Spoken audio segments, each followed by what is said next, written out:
this out. The full list of Bank of America bank branches closing in February and March. Now, if you've been paying attention, especially if you used to follow CryptTalk podcast, and you know I've shown you several different banks and the branches that are closing. I mean, we have seen a crazy amount of bank branches closing within the last 6 months, right? So Bank of America plans to close dozens of locations worldwide over the next 2 months. Find out if you'll be impacted. So the Office of the Comptroller of Currency has recently published data that offers us insight into Bank of America branches that will be closing in upcoming months. These closures have to be reported to the federal agency, and thus we get a glimpse of the branches that will be shutting down soon.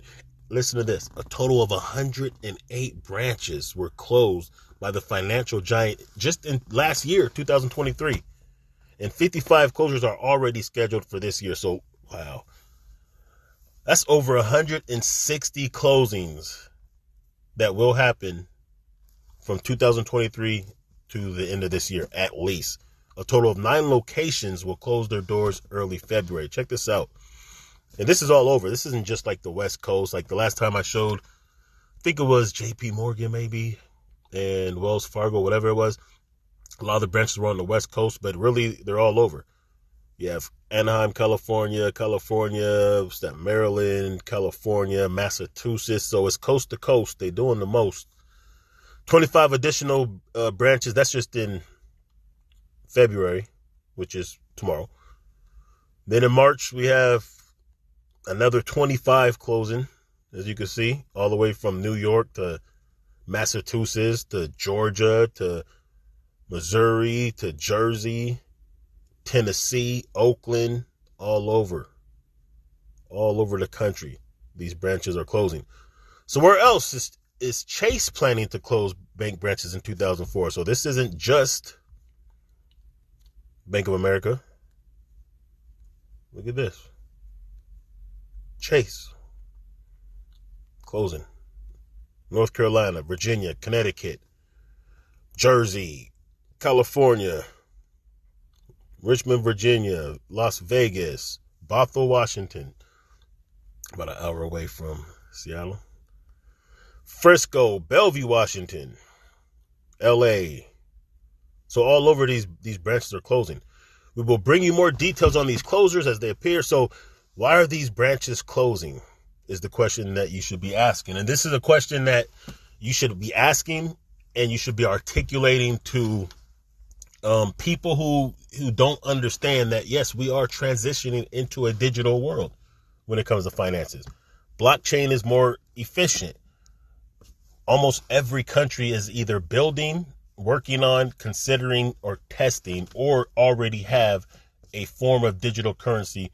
Many of them will be or are blockchain based. So what does that mean? That means, when I say things like you need to know how to deal with these protocols, you have to be able to deal with these different wallets, digital wallets, not just the digital wallets that we know we're already used to, the Venmos and all this, everything's pretty much digital now, but you're going to want to be able to deal with these blockchain based wallets. You want to be able to deal with these blockchain protocols because if the money is going to the blockchain, you probably want to know how to deal with some of these protocols that will allow you to leverage with technology your finances. This is why the SEC, continues to sue different exchanges like Kraken, Binance, Coinbase, etc. It's because, and I know this sounds like a tinfoil hat conspiracy theory, crypto's taking over the world and the banks are just afraid of it and it's going to... No. It's just because if everyone knew how to stake coins, and I have a video I'm going to probably do later on today, and it deals with Coinbase and how easy it is to stake on Coinbase. But if everyone knew the process and how easy it was and how profitable it is to stake coins, crypto coins, at percentages 10 to 20, at least 10 to 20. They start 10 to 20 times higher than what you're getting paid to hold your money in savings. And you can stake coins that aren't volatile, stable coins, which essentially will be the same thing as a central bank digital currency. It's pegged to the dollar. So if you could stake at 5-8% rather than 1/4% or 0.5%, then what are most people going to choose? So the idea that these banks are closing, why are they closing? Because the overhead of keeping a bank branch open is a lot higher. So if they're going to give you digital means to manage your bank account, that's less people they have to pay to run the physical brick and mortar branches. That's less maintenance. That's less, overhead costs when it comes to property rent, the property that they have to maintain, the staff they have to maintain, the physical, paper and all that stuff that they have to actually maintain. And it lessens the risk of robberies, right? So when they close branches and offer you digital ways to interact with your bank account, I mean, it could be a good thing for you because, typically online banking, they can give you a higher percentage because they have less overhead, which is precisely why you also see, these cryptocurrency exchanges that can offer you higher yields of staking than the bank will offer you. Now, essentially what banks do to make money is they lend your money out for percentages and they invest your money in different endeavors, and they make hand over fist money, and they'll give you a pittance of 1/4 or 0.5%. Well, online banking, they typically can give you a higher percentage, but you still won't get the same amount of percentage you can get staking your own, currencies. So look at this. Okay, that's Washingtonville, New York. So yeah, we're seeing hundreds of banks closing within the next few years. You will see more. We've seen banks collapse. We know that there's digital currency coming in the form of central bank digital currency offered by countries.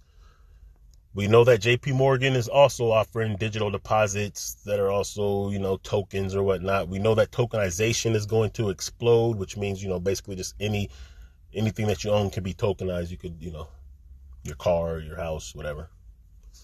So, this is just something that people should know. And if you understand this, then you understand why, especially right now, we're looking at Bitcoin likely to explode within the next year. We're looking at different types of development going on that is integrating blockchain and cryptocurrency into the traditional financial sector. I mean, look, we have Bitcoin now in the stock market.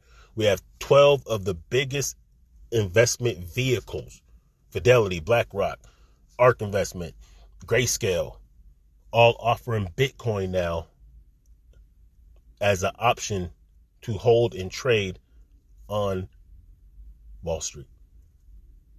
So if you know like I know, then you know that it's time to learn these things. If you don't already know it, stay ahead of the curve because these things are going to happen faster than you could think. So either you're going to be in position and this great wealth transfer and opportunity is not going to pass you and you'll be in position, or you'll just be subject to, having to pretty much deal with whatever these traditional financial institutions and, offer you, which I'm not saying it'll be bad. It just won't be as beneficial. You won't have as much control. You won't have the anonymous factor. You won't be able to rake in the same percentages because they can't give you the same percentages because, they're in it to make money too. So there's that. More banks are closing. More branches are shutting down. It only makes sense if you see what's been happening. Like, I'll put in the link to CryptTalk podcast, which is now still on Odyssey because they shut it down from YouTube. That way you can kind of see I've been telling you this stuff for a while, for years. It is now here. So there you go. Make sure you like, subscribe, all that good stuff. Appreciate your time. Thanks for watching. Peace.